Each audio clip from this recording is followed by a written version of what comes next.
আমি নতুন আরেকটি রেসিপি নিয়ে এসেছি যেহেতু সামনে শীতকাল।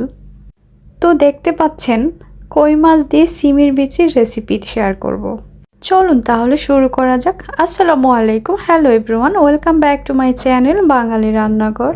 চুলায় একটি প্যান বসিয়ে আগে থেকে কই মাছগুলো হলুদ লবণ দিয়ে মাখিয়ে রেখেছিলাম, এর মধ্যে ভাজার জন্য দিয়ে দিলাম। মাছ ভাজা আমরা সবাই জানি, জাস্ট দেখানো আর কি। অন্যদিকে চুলায় একটি প্যান বসিয়ে এর মধ্যে দুটো পেঁয়াজ কুচি দিয়ে দিলাম।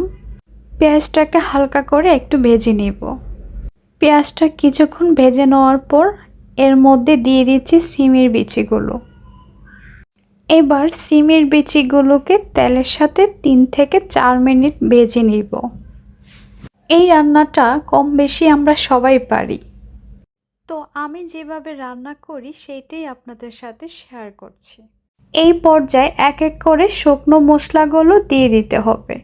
হাফ চা চামচ লবণ, হাফ চা চামচ হলুদের গুঁড়া, 1 টেবিল চামচ মরিচের গুঁড়া, হাফ চা চামচ জিরে গুঁড়ো দিয়ে এগুলোকে ভালোভাবে মিশিয়ে নিব। 1 চা চামচ রসুন বাটা, 1 চা চামচ পেঁয়াজ বাটা দিয়ে আবারও উপকরণগুলো ভালোভাবে মিশিয়ে ঢাকনা দিয়ে 5 মিনিটের মতো রান্না করে নেব। এই পর্যায়ে দুটো টমেটো কুচিও দিয়ে দিলাম। মশলাটা সিমের বিচির সাথে ভালোভাবে মিশিয়ে নেবেন, কাঁচা গন্ধটা যেন না থাকে। এই পর্যায়ে ভেজে রাখা কই মাছগুলো আমি দিয়ে দিলাম। আবারও এগুলোকে ভালো মতো মিশিয়ে নিব। নেড়েচেড়ে মিশিয়ে নেওয়ার পর এই পর্যায়ে এর মধ্যে দিয়ে দিব 1 গ্লাস পরিমাণের পানি।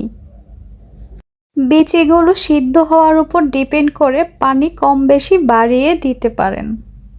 এবার চুলার আঁচটা মিডিয়াম টু লো হিটে রেখে ঢাকনা দিয়ে রান্না করব 10 মিনিট।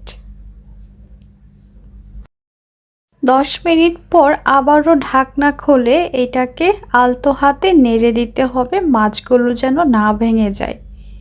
এই পর্যায়ে কিছু কাঁচামরিচের ফালি অ্যাড করে দিলাম।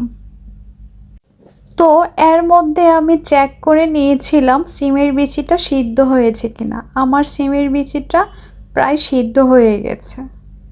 এখন সবার শেষে দিয়ে দিব ধনেপাতা কুচি। এবার চুলার আঁচটা কমিয়ে দিব। এবার চুলা থেকে নামিয়ে আপনাদেরকে পরিবেশন করে দেখাচ্ছি। আশা করছি সবার অনেক ভালো লাগবে।